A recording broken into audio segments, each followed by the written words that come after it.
Hey, Jeff, welcome to the show. I was super excited to chat with you today. Oh, thanks, Mark. It's great to be with you. So we're going to get into the book. And by the way, once I read Ask, I realized anybody who's going to, kind of quote Daniel Kahneman from Thinking Fast and Slow and Rick Rubin, the music producer, in the same chapter, that guy's got to be on the podcast. So we're gonna get into this in a second, but first of all, welcome. And maybe just for the sake of the listeners, give us the short story of your professional career. Yes. So my career has really toggled back and forth between the worlds of business and the world of education. It started at a very special management consulting company called Monitor Group, Yes. which is now part of Deloitte. It's called Monitor Deloitte. And I was drawn to Monitor first by their recruitment slogan at the time, which was a place for optimists to change the world. And so as a bright-eyed college graduate, that spoke to me. But I was also drawn in by someone at Monitor named Chris Argyris, who was a Harvard Business School professor and known as one of the pioneers of the field of organizational learning. And so he really studied this question of how is it that sometimes the smartest, most successful people are the worst at actually learning from one another. And he really dug into that question, but he wasn't one to just admire a problem. He wanted to solve the problem as well. And so he developed a set of tools and methods to help professionals get far better at learning from the people around them. And I was very fortunate to be able to apprentice to him and to some of his disciples and began to ultimately start teaching these tools and methods to Monitor consultants and also to our clients around the world. And I had the experience that every time I would bring out these tools and we would do days together, people would say, this is like the best professional learning I've ever had. Wow. And people would say, most of these times this is a waste of time, but this has like changed my life, not just in work, but with my wife or with my friends or the dad I haven't talked to in a while.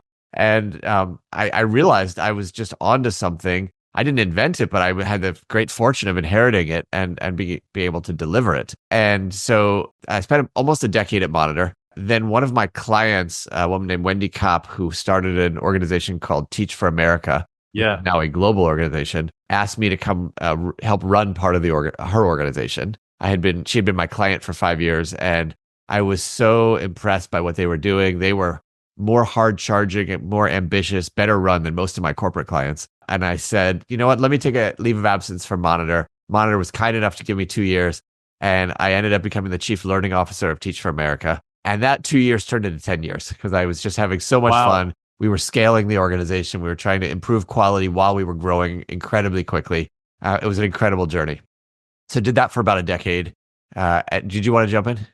No, you go ahead. Please finish off. And then after in 2015, I left Teach for America and started an innovation organization called Transcend, together with a co-CEO named Elon Samoa. And Transcend works with communities all across the United States and now more broadly, who are looking to reimagine what education can be. So we're trying to help them break out of this 100-year-old industrial factory model of schooling that most kids and most teachers are still trapped in, use design thinking, use questions, use curiosity, use learning science to develop modern 21st century ways of doing education. So we have been building and scaling that organization for the last 10 years. I recently stepped down as co-CEO. I'm now working on something called Transcend Labs, which is thinking around the corner, but also gave me time to launch this book called Ask, which is really a culmination of all of my experiences built off the foundation of what I learned from Chris Argyris, but weaving in ideas and tools from other great leaders like Amy Edmondson on psychological safety and many others to really deal with a problem that I both observed but also experienced as a leader, and to try to pay forward so much of the incredible mentorship and teaching and insight I was fortunate to gain in my own career. Well, two things. First of all, my team should record exactly the way you introduced yourself there, because I have to improve the way I do it. So that was just absolutely spectacular. And first of all, what a career and a journey. And for regular listeners, Monitor Group, super high-end strategic consulting, one of the top players in that field. And you'll recall, we'll put the episode link in the show notes, but we've had Roger Martin, who was one of the very early leaders of that organization, join the podcast. And we always use his clip because one of the things he said in the podcast, Jeff, was he said, looking back now, one of the challenges at Monitor was you'd get somebody to kind of a senior manager level, but if they wanted to move up to a director level, they needed sales skills. And back in the day, they didn't think to hire companies like ours to come in and train them. But he said if he did it now, they really see value in that professional sort of skill set and capability to get to that next level. But just tying back what you just said in terms of this learning about, I think it ties into the full title of the book. So the full title of the book is Ask, Tap into the Hidden Wisdom of the People Around You for Unexpected Breakthroughs in Leadership and Life. And that's your tie-in with, hey, this helped me in my personal relationships. Absolutely. Yes. And one of the things that was fun, I am a comic nerd. And of thousands of comics, unfortunately, my wife and I figure out what to do with them. But your first question at the beginning, you posed that or referenced pollsters asked Americans that if they could have any superpower in the world, what would they pick? And the answer came back, number one, reading other people's minds. Number two, time travel. Yeah. Mine would be invulnerability for those listening. I want to be Superman, but I don't want to be hurt anymore. I play hockey and I'm just tired of being hurt. But what an interesting thing that everybody wants to really actually understand what's going on in somebody else's mind. And this whole kind of approach and methodology that you've come up with the ask approach, this really is a way of pulling what's in somebody else's mind out. Exactly. And I think it's true. We have a natural desire to want to understand what the people around us are actually knowing, thinking, feeling. We know that they're not fully telling us. That's why we wish we could read their minds. And we know it's hard as well. Well, and they have an innate need to be heard and understood. That's right. That's exactly right. And if we could put those two things together, they would be better off. We would be better off if we could just tap into that. And that's really the impetus for the book. Well, it's so smart. And another stat you threw out, I think that's helpful for us to think about. And I'm going to try and make sure I've got this one right. I think it was something to the effect about 85% of people out there have shared that, again, when polled, that there's an issue or a challenge that they did not share with their boss. In organizations, exactly. In organizations. And then, in fact, 75% of those people said they'd actually talk to other colleagues about it. Yes, so the other colleagues, how interesting. I'm not going to share with my boss, but me and my friends are talking about this because it's sort of this known issue. And this caught you a little bit at Teach for America, which might have been one of the main impetuses for the book. You got caught in a pretty tough situation there. Tell us a little bit about that. Yeah, so I was relatively new. I just spent almost a decade at Monitor, in many ways teaching and leading this very work. It was my first major operating role. And we were putting together institutes to train teachers. And these were we had thousands of teachers. So every institute would be training 500 or so teachers. And these are new teachers going into some of the very toughest contexts, most underserved contexts. So the stakes are really high, both for the teachers and for the students that they're teaching. Yeah. And we had teams that for every single institute spent the entire year planning the institute, developing the curriculum, getting the space, organizing the transportation, the food, the faculty, all those different things. And we had multiple of these things going at any point in time. And I discovered almost at the very last second that one out of our 5 institutes, right before it was about to launch, was about to implode. So we had, we basically had, 500 teachers descending on the city when there was not going to be something to support them. And they only had, the summer to get ready to actually teach. And all year long, I had been saying to the team of this particular institute, how's it going? Any issues? What can I do?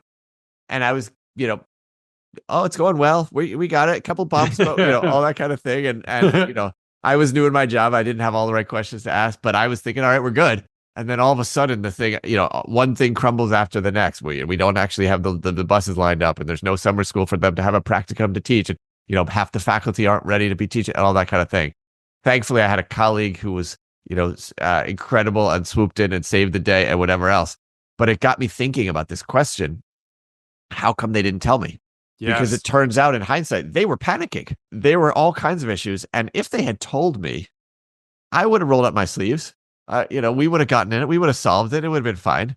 But they felt like they had to say to me, we're on track. Yeah. And they thought we'll get, to themselves, like, hopefully we'll figure this thing out, but they weren't figuring it out. And I thought, why is it that people in organizations aren't actually saying, in this case to their managers, the real thing? And so that was, that became an obsession for me to figure out what are the biggest barriers. And let's talk about some of them. So what's Yeah. the answer to that? Why are, because, we run a small business here at In the Funnel. We work with lots of medium-sized enterprises. We work with lots of large sales organizations. A lot of the time we're interviewing the salespeople that we'll end up training, or we're doing some due diligence to do that. I'm amazed at sometimes what they'll share with us, but they don't share with their leadership. Yes. So, and I don't know what it is about, a casual conversation with me or what have you, but what prevents people from sharing? Yeah. And I'll just say, it's not just that they withhold from their boss. This withholding, I mean, as you alluded to, this withholding happens in every direction. Bosses withhold it from the people that they manage. Yeah. Colleagues withhold it from each other. Customers withhold it from the people who sell to them. Right. Clients withhold it from their providers. Investors withhold it. Board members withhold it. And so this is like a 360-degree withholding that's happening all around us. It's astounding, and it's the same barriers that stop people in whatever direction this is happening from. The number one barrier is fear of the impact of saying what they have to say. Maybe they will get judged. Maybe they'll hurt the other person. Maybe it will poison their relationship. Maybe it will just put tension into their relationship. All of those are really under the category of fear of the impact. But that's not the only barrier. A second barrier is that people don't always have the words to say it. As it occurs to them inside, they know that if they say it that way, it's just going to make things worse. And there's whole industries around helping people find better ways to, share feedback and all that kind of thing. But that doesn't mean people have the words. Sometimes people have the words, but they don't have they don't have the time to say it. So I discovered this other stat that, the human mind can think at like 900 words a minute, but at best can get out about 150 words a minute. And Oscar Trimboli. I love that. Exactly. By the way. Exactly. Yeah. Think about, so if you think about that, you're talking to someone, at best, you might be hearing 15% of what's going on in their head at that moment in time, not because they're maliciously withholding from you. It's just the math doesn't work. The straw is not big enough to get all the words out of their mouth. And so that's another barrier as well. They just don't have the words or the time to say the words. A third barrier is people are exhausted. Everyone is rushing, grinding fast, and people just think it'll be faster if I don't say it. If I say it, then we're going to have a conversation about it. It'll take time. Now, whatever, I want to get home. So they just, they're just too busy. Yes. But the biggest barrier and the one that I think is most fascinating, is that people don't tell us things because they don't realize we really want to know. They don't think that what they have to say would be truly valued by us. And I think that's the most fascinating one, because I think it's the most actionable one to deal with as well. You can control it. Yeah. And we would love that. We've always loved the stat we've had Oscar on the show too, a couple times. Great. From, how to listen. And this will come into the ask approach, but when you're talking, listen with intent, actively listen, he shares that you shared the 900 and 125. In the middle is, how many words can you actually process when somebody else is speaking? Yes. The number's 425. Yes. So if you're speaking to me today at 125, it's almost impossible for me not to be slightly distracted. Exactly. Because my brain's already connecting patterns and all of these things. I can't wait to jump in and tell you what I've learned. Totally. I love that research. It's, it's just so powerful. We've had a couple of great conversations on that. But this last one led into kind of beautifully, they think we're not truly interested. Yeah. They think we're not interested. Yes. And what I really like about your approach is I think any leader out there listening today has absolutely been in a situation where you're having a conversation, protect maybe with a direct report or somebody of that nature, and you ask a question, but you're not really authentically curious about the answer. You've already got your biases about this person or the situation. We're going to talk about the ladder of understanding in a second here. I love how, when we talk about, the 5-step approach, the ask approach, this first one, the first step is really curiosity is a choice, and you actually have to want to know what the answer is and show it. Exactly. Yeah. So as you referenced, the ask approach is essentially what I'm putting forward as a solution to this problem, the problem that we don't find out what people around us really think, feel, and know. And it's 5 steps. They're grounded all in research. They are all tested out and pressure tested in practice. And as you say, step 1 is choosing curiosity. Yeah. And I'm positing curiosity not as a trait that some people have and other people lack, not as a state of mind that like, I'm not feeling curious today or I'm feeling curious, but truly as a choice, which means that it's a decision that's always available to us. And when we choose curiosity, we're putting ourselves in a mindset, or bringing an intention of what can I learn from this person? Yeah. And when I ask myself that, when I center that question, it pushes away other questions like, why are they such a jerk? Or why are they so stupid? Or how do I get them to say yes right now? Or how do I whatever? It's truly just, what can I learn from this person? And then that opens up lots of other questions that start to flow into our minds. Like, what do they know that I don't know? What are they up against? What are they struggling with? What do they see? What's their life experience? How am I impacting them? All kinds of things we can learn. And by the way, learning from someone, because often people say to me, well, do you really want to learn from everyone? Can you really learn from everyone? And I'm like, just because you learn from them doesn't mean you have to agree with them. And it doesn't mean you have to do what they want you to do, but you can still learn from them. Even if you vehemently disagree, at minimum, you can learn, why do they feel the way that they feel? Or what moves are they going to make? I truly believe there's something we can learn from every single person. And so choosing curiosity is tapping into that. Well said, by the way. And I'll be a little bit honest here.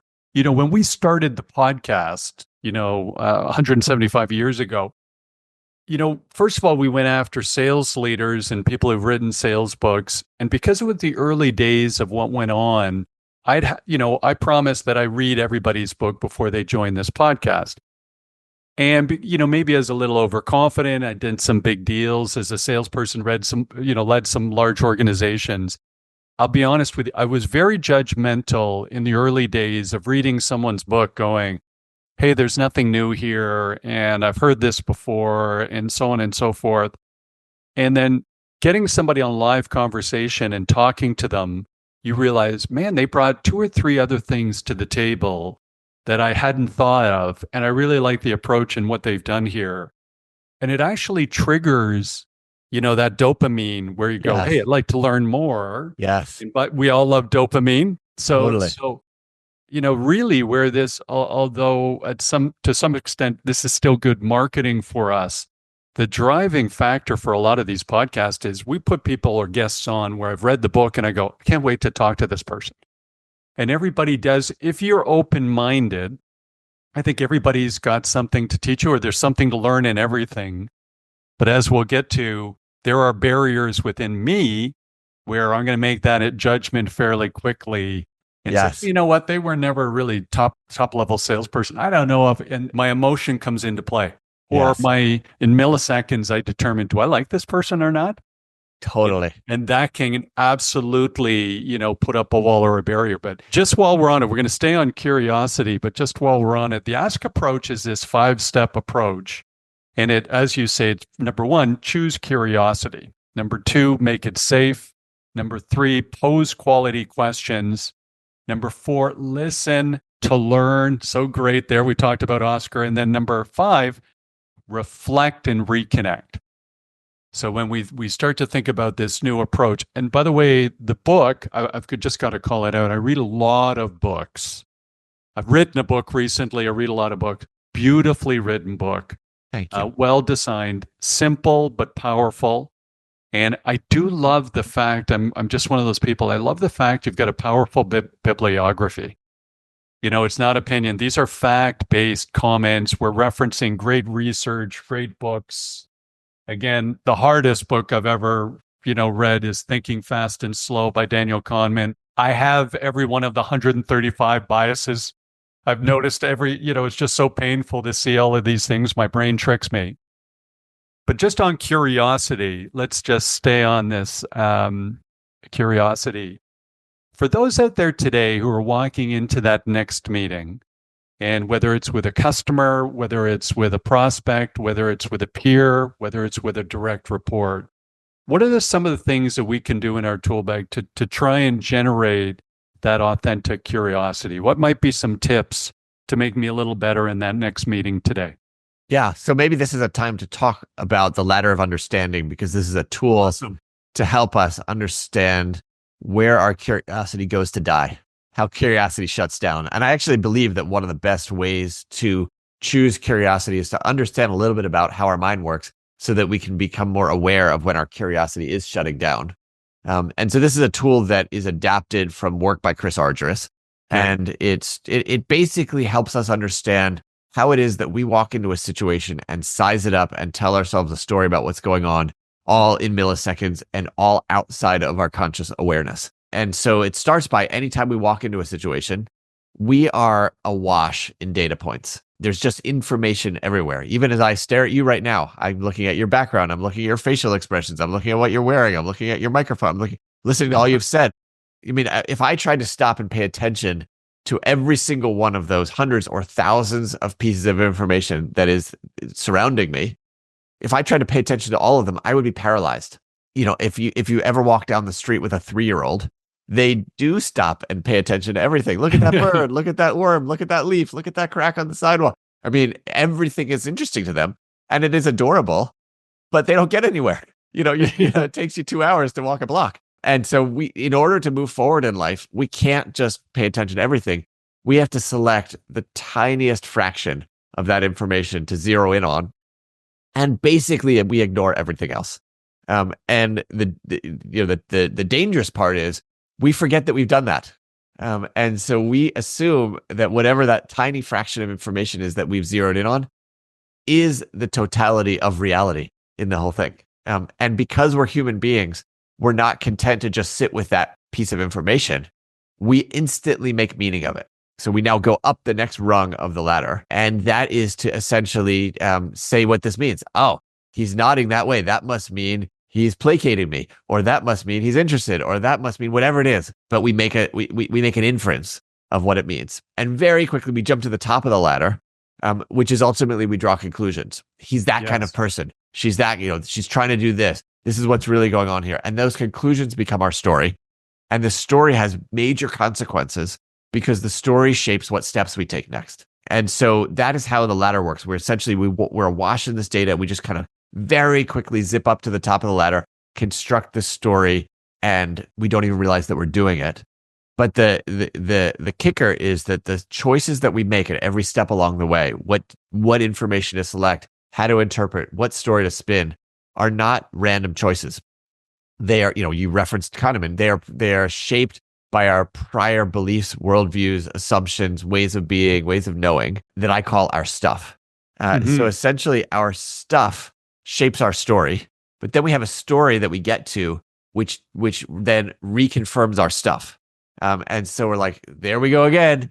They're always like that. Here's how the world is. Exactly. And we get trapped in this thing that I call the certainty loop. It's the loop between our stuff, which shapes our story, and our story, which reconfirms our stuff. And the more we get stuck in that loop, the more our curiosity dies. So to choose curiosity, we have to interrupt the certainty loop that we all fall into. And the way we can do that is by using what I call curiosity questions. And these questions are basically mapped to different points of the ladder of understanding.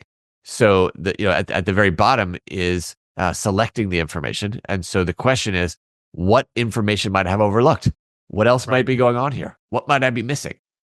The next thing is what, is assigning meaning to it. So how else might someone process this information? What's a different way to interpret this? The next is kind of drawing conclusions. What's an alternate conclusion that someone might have? What's a different story that one could tell?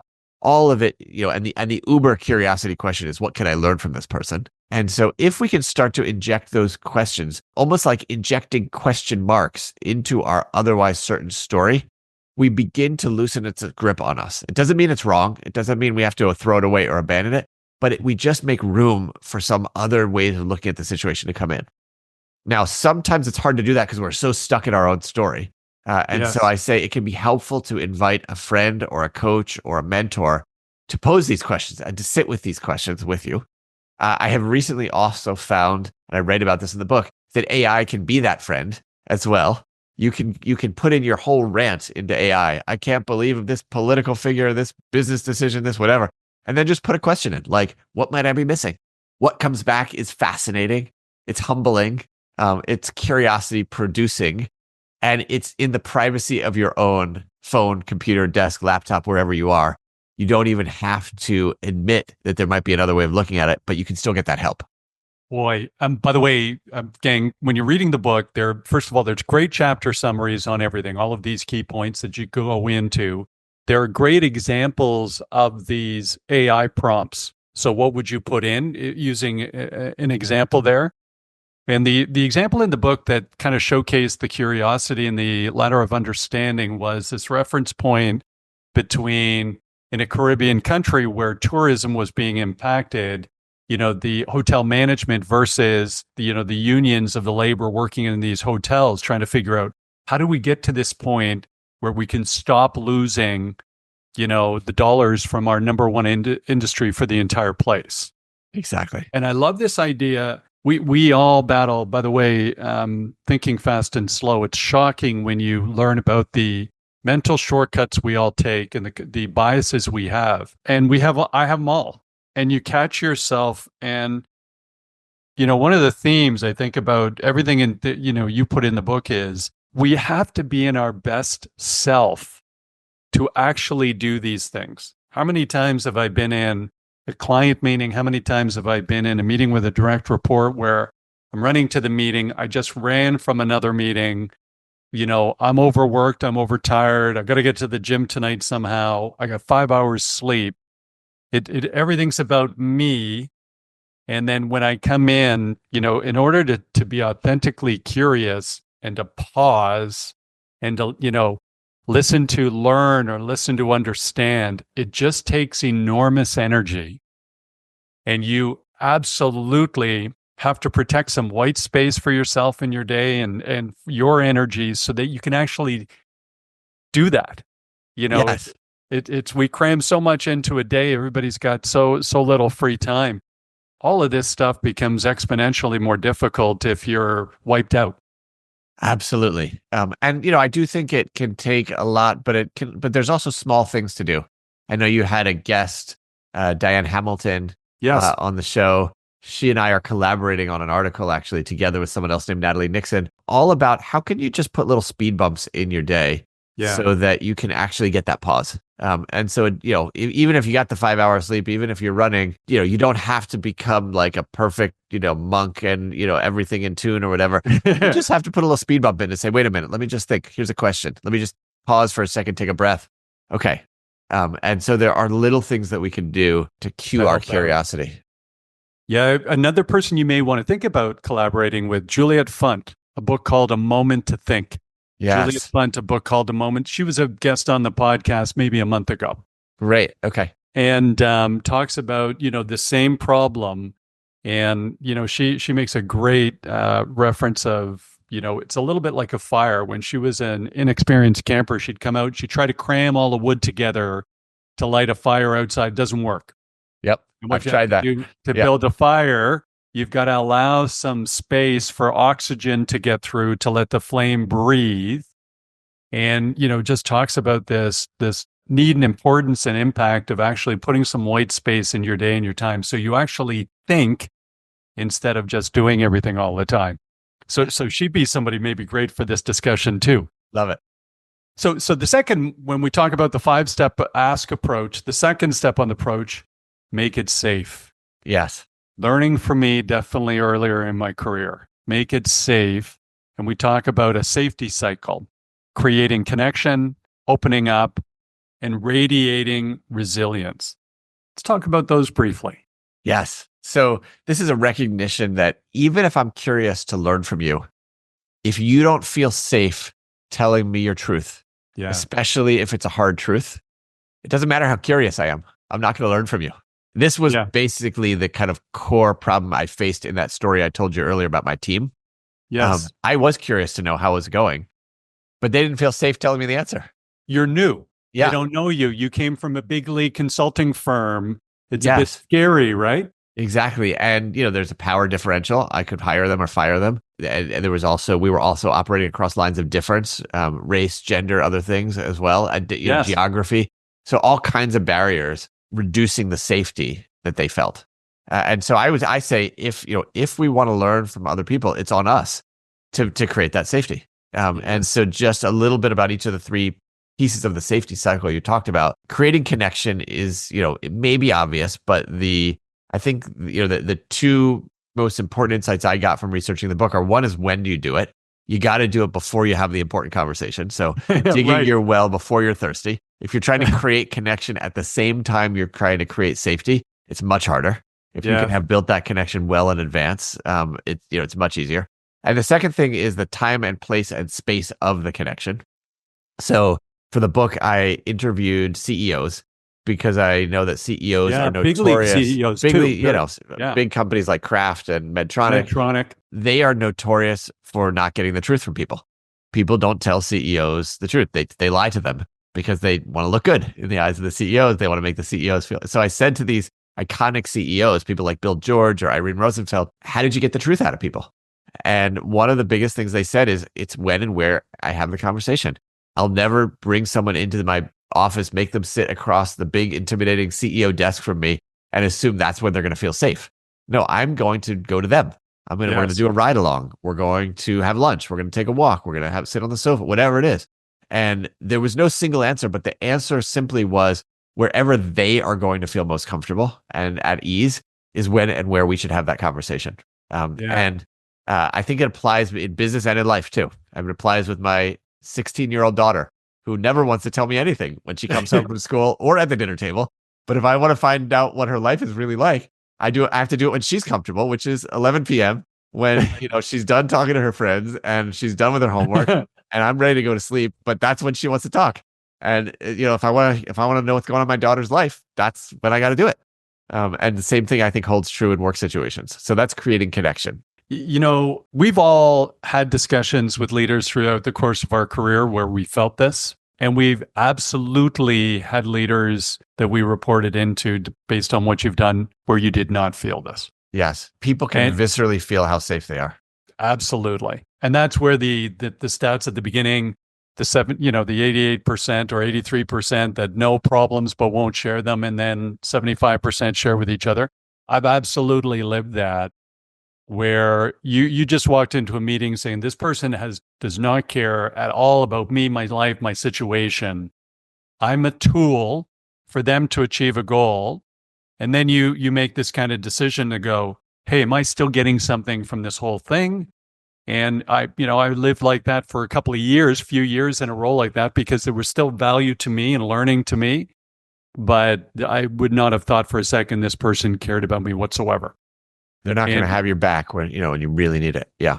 Yeah. So continuing along, then we, posing these quality questions. So we've got to be curious in terms of the ask approach, got to make it safe. Just on the make it safe, one of the things when we're working with a lot of sales leaders, and when the leader takes a look at the team and might have one or two folks where there's an issue or two, I often ask this question of them and I say, why does Jeff do this?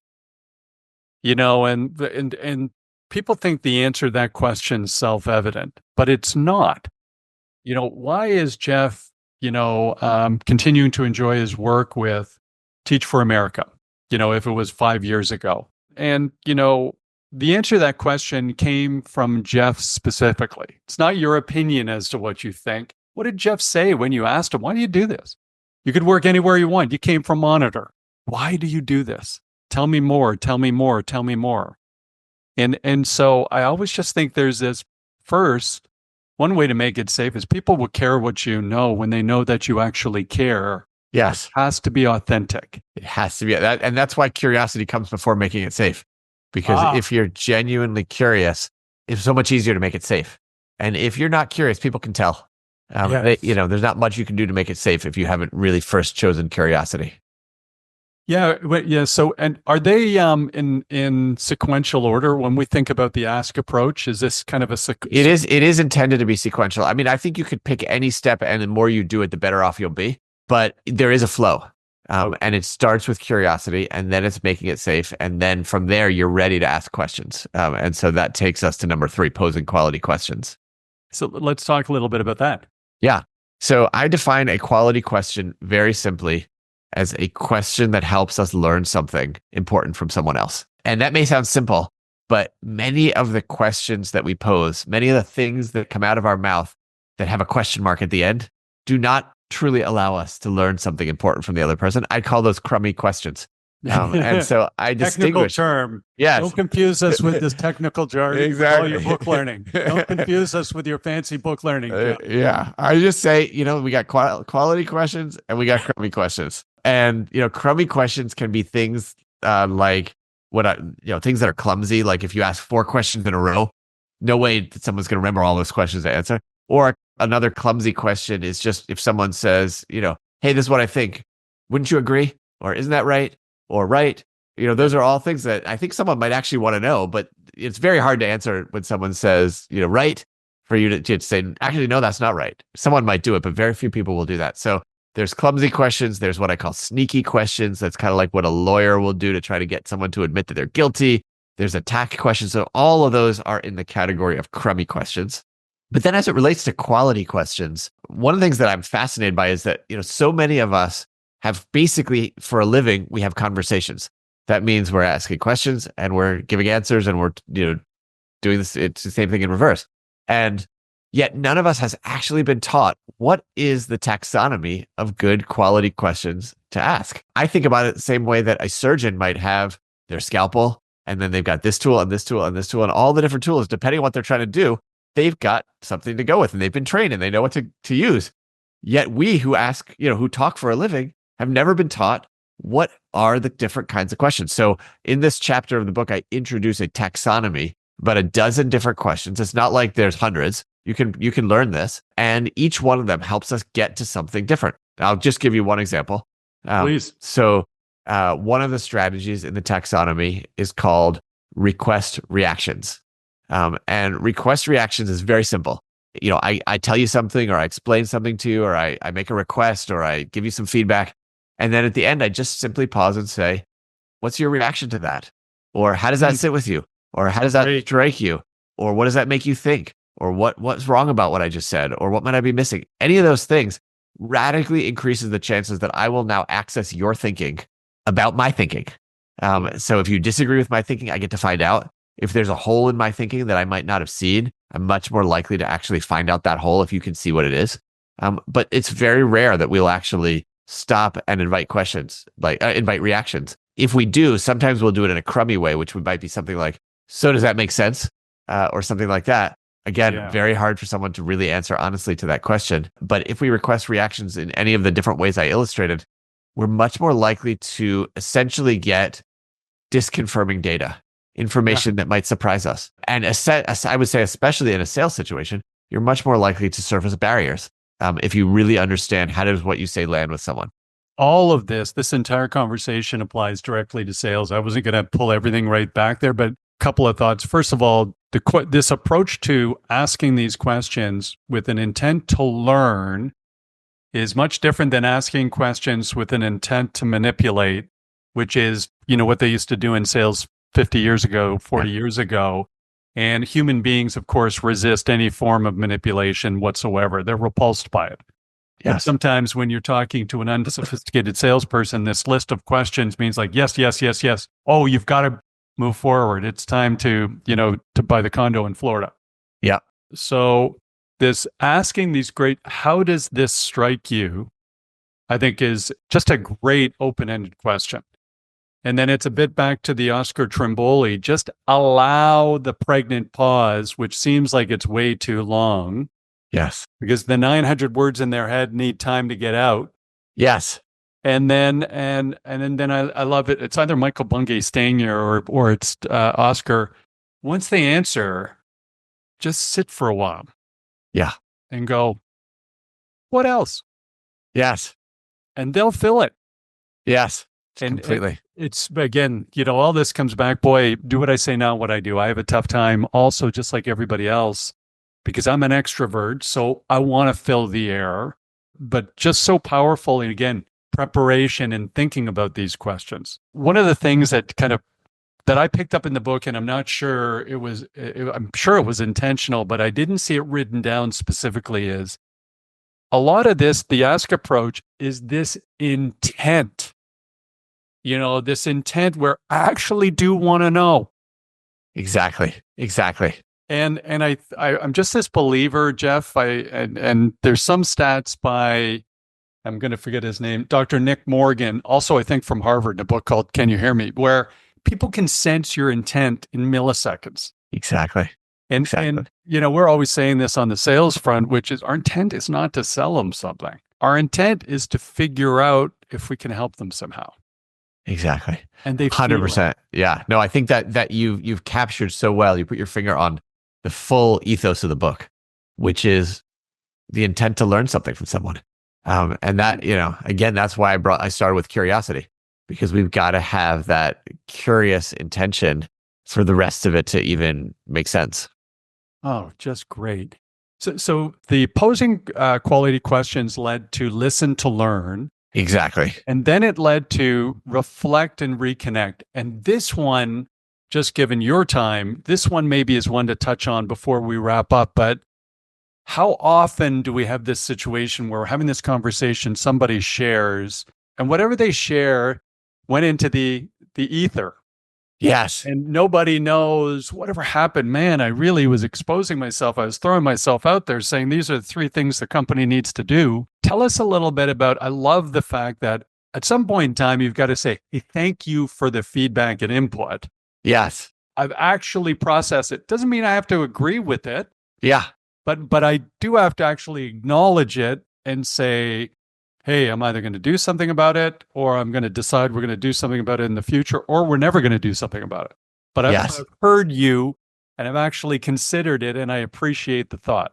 Yes. So to me, this is my favorite step of all 5 of the ask approach, because I am a junkie for learning, and reflection is how we learn. It's how we convert our experience into insight and our insight into action. And a lot of people, I think, feel like reflection, I don't have time to reflect. It's, I would have to go on some meditation retreat to reflect, whatever. But reflection can be very practical, very simple. I just talk about a method in the book called sift it and turn it. So sifting it is really just saying, of all the things I heard, what are the 2 or 3 most important things? And then turning it over in my head in a very structured way to say, how does it shift my story? How can it shift the steps that I take? And how does it give me insight on my deeper stuff? And then to your point, reconnect is to say, this is not just extractive for me. This is about going back to the other person and saying, this is what I heard. And by the way, this is what it made me think. And here's what I'm going to do about it. And out of curiosity, is that what you were hoping I would learn? Or is there something different you were hoping I would learn? And thank you, because it took some time and it may have taken a risk, and I'm grateful for it. That act, I literally did it just 2 days ago when one of my colleagues at work gave me some feedback. And, in the moment I was like, all right, I'll think about that. And then but 2 hours later, I was like, she had some really good points. I sent her a message and I just said, here's what you have me thinking about. Here's what I'll be reflecting on. And thank you. And she told me how much it meant to her that I had actually closed that loop and let her know that, because she knew that she didn't waste her time. She knew that, that I was really valuing her. And I think it will greatly increase the chances that she will tell me more feedback in the future as well. Yeah. Because now there's trust. Yeah. Exactly. Now there's a little bit of trust back and forth. I'm one like that too. A lot of times I might get the feedback. And as much as I like to think I'm highly evolved, that wall of defensiveness for me might pop up every once in a while. And then I'll go away and let it sink in and think about it and say, hey, there were some good learning points there. Yes. But as you talk about in the book, sometimes our ability to see things that way. It gets impeded by the amygdala, our emotion. Yes. And I've got lots of emotion floating around. Yes. Yep. Because you're human and we all do. Yeah. More or less. Yeah, more or less. You talked about, you want to learn. The people, who listen to this podcast, they're natural learners too. They're growth oriented. They always want to learn, or else they wouldn't listen. And so, first of all, how would somebody learn more about you? So, first, I love to connect with people on LinkedIn. So you can just find me, connect with me, Jeff Wetzler on LinkedIn. But there's a website for the book called, which is www.askapproach.com. And on that website, you can find lots of resources, articles. There's actually an assessment that will help you know which of these 5 steps you're strong in, which ones you might need to work on, videos, all kinds of things. So I would recommend going to the website. And of course, you can get the book anywhere books are sold. And thank you, Jeff. And then tell us a little bit about, you love to learn. What are you learning these days? What are you reading these days? What sources of information are you going to? What are you excited about? Yeah. So probably bad questions. There's 3-4 questions in a row there. So maybe we'll take one at a time. I'll pick one at a time. Yeah. I'm actually reading a novel at the very moment called Catterskill Falls, which is a fascinating novel. And, while I was reading the book, you mentioned the bibliography, I was so focused on nonfiction and research and all that kind of thing. I'm giving my brain a break by reading some fiction. And I actually believe that fiction is one of the best ways to gain empathy and to gain curiosity. And so, as much as I can now, I'm trying to balance my nonfiction with my fiction. But in the business side of me, or the kind of impact work side, I'm really obsessed with the question of how can I convert the ideas of Ask into enduring behavior change. There is there is training, and I think that's a really important piece because there's skill building. But there's more to it than that. There are the structures and organizations that we sit within. There's even the technology that we use as well. And so I'm really trying to push myself to get creative about what are the various different ways that we can weave this into the workflow and into the systems and structures and processes and cultures of organizations. And so I'm developing a bunch of different offerings and experimenting with different ones to try to help embed Ask into everything we do. Amazing. First of all, Jeff, thank you. So what a pleasure meeting you. I really, really enjoyed the book. I was so pleased to get you on as a guest today. I'm sure everybody's going to get massive value from today. So thank you so much for joining the Selling Well podcast. Well, thank you for reading the book and for having me and just for your great questions in this conversation. I really enjoyed it. Oh, great. And team, thank you very much for joining today. So we run the Selling Well podcast because we're looking to improve the performance and professionalism of B2B sales. And in doing so, we believe we're improving the lives of everybody in professional sales. So thank you for listening today. And if you like today's podcast, please like and subscribe to the Selling Well podcast, because that's actually how we get great guests like Jeff to join us. And if there's other ways that we can provide value through the Selling Well podcast, we're super growth oriented. We love constructive criticism. So please send your ideas to me. My personal email is markcox@inthefunnel.com, MARKCOX @inthefunnel.com. If there's a guest you think we should have, if there's an idea for the podcast where you can get more value from this, let us know. That's my personal email, team, and I actually respond personally to every idea that's sent in. So thanks for doing that. In the meantime, we'll see everybody next time on the Selling Well podcast.